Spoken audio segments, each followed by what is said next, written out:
Okay, it is the 9th of June 2018 and it's another WrestleDiary. I apologize if the fan noise in the background is in any way disruptive to the soothing sounds of my own voice, but it's just, there's no way I could film this video without a fan on. It's just so hot right now. So, Dominion, to me it's that bad, so that's what counts, because I'm the one doing the video. So, I haven't done a WrestleDiary in a very long time. I didn't even talk about WrestleMania, just never got around to it. Enjoyed it, it was a good show. Might go back and talk about it later on. New Japan Pro Wrestling, Dominion. I'm guessing this is kind of like their SummerSlam, their second biggest show of the year in June, right in the middle of the year. You know, they have the Tokyo Dome at the beginning in January, then they have Dominion in the middle. It's kind of like the second biggest show. From what I've gleaned in my very small knowledge window of New Japan. So I became a fan of New Japan Pro Wrestling last year when the much talked about Kenny Omega and Kazuchika, I've forgotten his first name, Okada. Their first big match at Wrestle Kingdom last year, 2017. That match everyone talked about, they raved about, you know, one of the best matches of all time. I thought, come on, you're overpraising it. And it tickled me to hear on Stone Cold Steve Austin's podcast, he thought pretty much the same thing, where he's like, come on dude, the match ain't that good. And then he watched it and realized actually it was as good as people said it was. So me and Connie sitting down to watch that match is such a fond memory I have as a wrestling fan.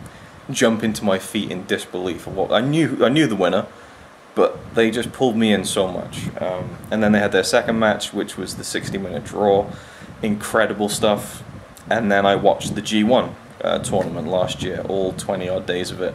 That's probably the best wrestling show I've ever seen. I mean, it has, you know, 20 events, but it's the best wrestling all round I've ever seen in my life, I think. And that concluded with two classics between Omega and Okada, and Omega and Naito. So we've seen the three Omega-Okada matches. Number 1, Okada won. Number 2 was a draw. Number 3, Omega won. So that they're kind of like, they're having this fourth match at Dominion, which is kind of like the rubber match, even though it's the fourth match in the series. But they've both only beaten each other once, and they drew the second match. So is this going to be the epic conclusion? It's a 2 out of 3 falls match, main event for the IWGP Heavyweight Championship. Did I say 2 out of 3 falls? No time limit. You know, I'm expecting an epic, and I want to watch the rest of the show too, but it happened this morning. I'm finally now able to watch the show, and only got time tonight for one match, so it's going to be this one. I want to see Jericho and Naito. I want to see the six-man that has like Jushin Liger and Rey Mysterio. Like, what the fuck, that sounds amazing. And of course I want to see the Will Ospreay match, because, you know, it's always fun to kind of stroke my own ego and go, oh yeah, I wrestled that guy once. Anyway, Okada, Omega, number 4. Hopefully it's as good as Rocky 4. And Connie might join me for it. We'll see where that goes. But regardless, I'm just looking forward to sitting down and watching it. I've got a Fireball Coke ready to go. And yeah, really looking forward to it. And I haven't really watched any New Japan. I watched Jericho and Omega from Wrestle Kingdom this year, and also the main event, Okada and Naito. But I became a fan of them last. Whoa, Lily. Okay.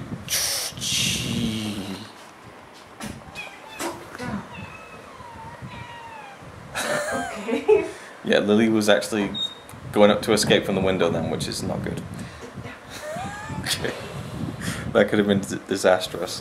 What was I talking about? So I became a fan last year, but I haven't got the heart to follow it full time. But I want to tune in for these big shows, these big matches. A lot has changed since I last watched. I know that Omega left the Bullet Club, so I don't know if he's a face now. I'm not really sure if it even matters. And he's now teamed up and aligned with Kota Ibushi. And I know they have a very long history together. They're now back together as the Golden Lovers in kind of, I'm not sure if they're supposed to be a couple, you know, but that there is definitely, like, there was a whole thread someone wrote on Twitter about how it's a great gay romance told through pro wrestling. And Kenny Omega liked and like retweeted it, I think. So I like that. I like that it's different, but I'm intrigued to see how it plays into this match, if it does at all.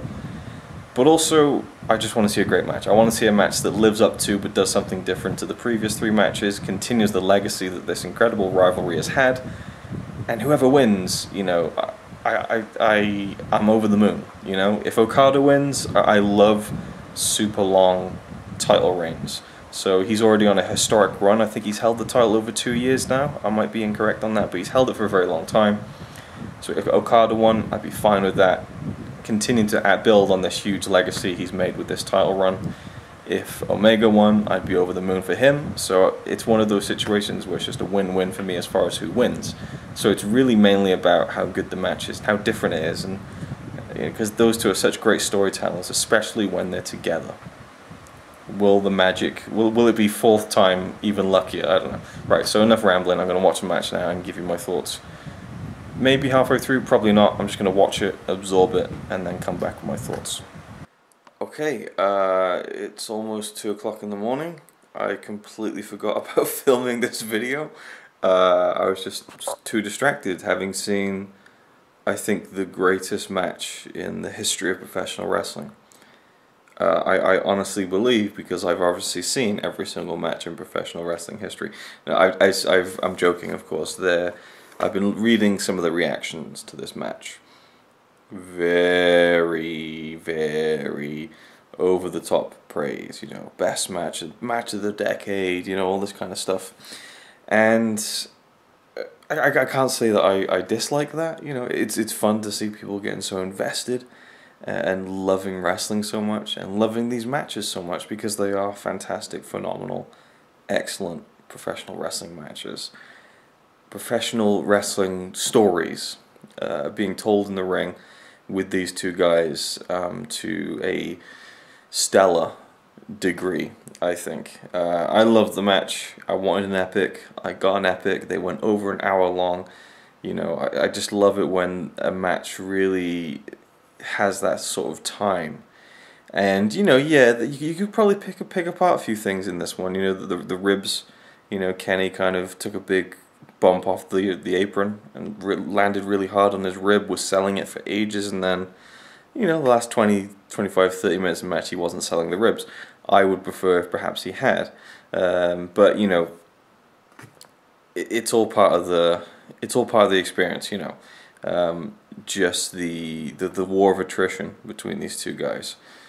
The psychology is incredible, you know, where they're trying to hit each other's moves, like not stealing the other one's moves, but you know, they're trying to hit their own signature moves, and the other guy's got a counter for it, a new counter for it. You know, it's counter after counter. You know, I'm going to try my finisher, but I've already figured out a way of getting out your finisher.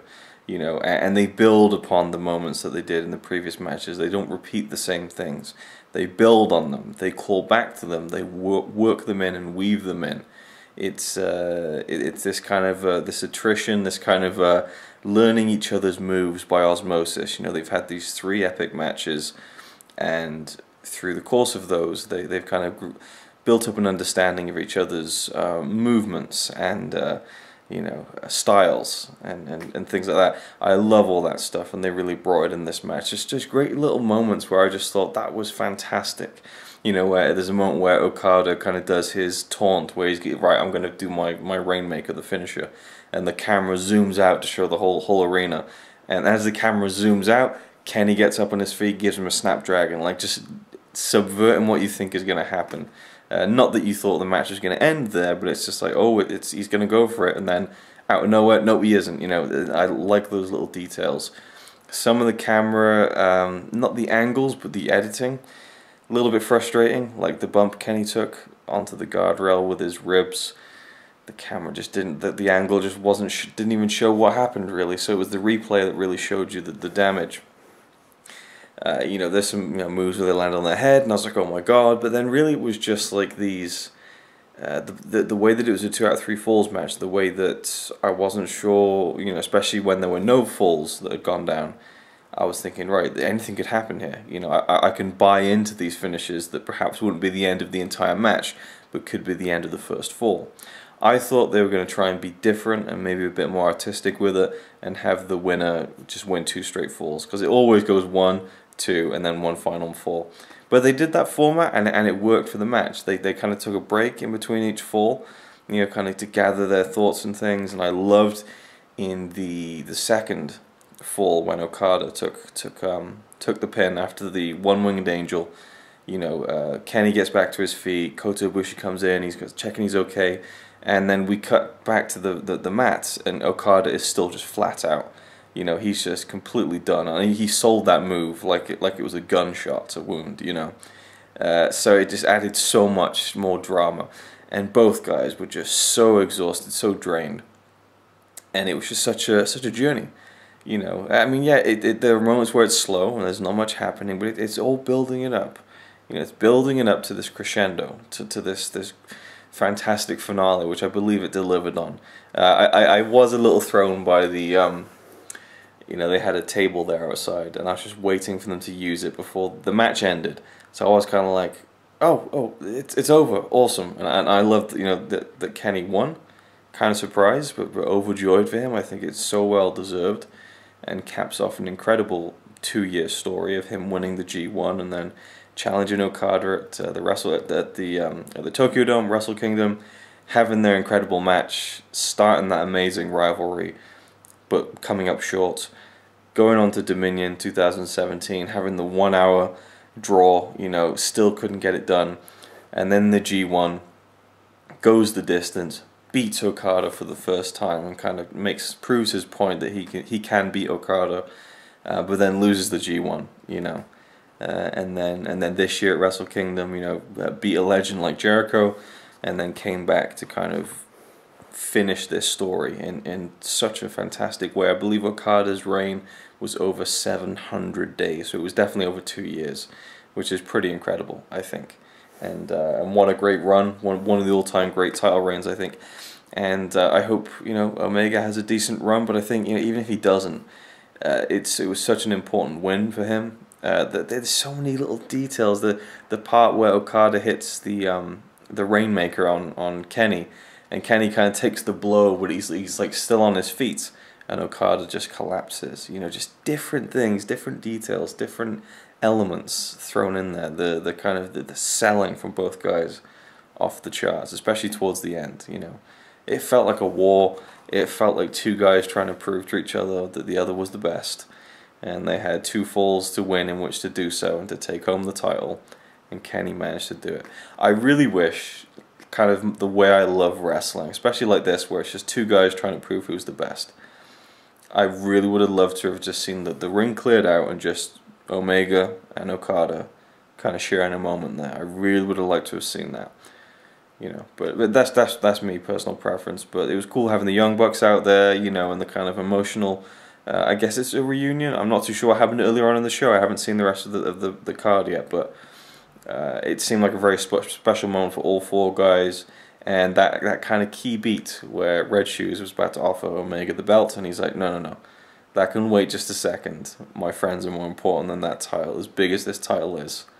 You know, the love I have for my friends just about kind of, you know, succeeds my desire for that belt. And that's a moving thing, and that's the shit I love about wrestling and about storytelling, you know. And it's those key elements I think make him a great storyteller. But Okada as well. I think that sometimes you just in wrestling, you just get, or even with, you know, movies, with music, sometimes you just find this collaborator that is, you know, it's an unlikely duo, and it just works. It clicks. There's a chemistry. You can't manufacture it, but you can find it. And when you find it and you do it properly and you don't overdo it, you can really create something special. And that's what the Okada and Omega feud has been. Will there be a 5th match? I don't know. I think it would be great if there wasn't, at least not for another year or 2, you know. And honestly, at this point, I hope Omega doesn't leave New Japan ever. I think he can create such a bigger legacy in New Japan. He's going to be able to do the things that he wants to do. Anyway, I can go into that for forever. So yeah, I loved it. Was a bit distracted throughout the match because our 2 cats have been reunited after 5 years and they're just not getting on. So I was constantly like looking over and shouting and trying to kind of break up things. And so I couldn't have my full attention focused on it, but you know, gut reaction, is it the best of the four? I don't know, probably not. I think maybe the first one still has that kind of the special factor to it. But I think, you know, they're all four incredible matches. And I do love a good epic. And this is one that, it was like the second match, and there was a long, hour-long epic, but it had like that final conclusion. It was the payoff, you know. It was the part 3, even though it's part 4. And so, no, I guess it's the part 3 of their title matches, because the third match was just in the G1. But you know, the third match I think is still very much a part of that story between these two guys.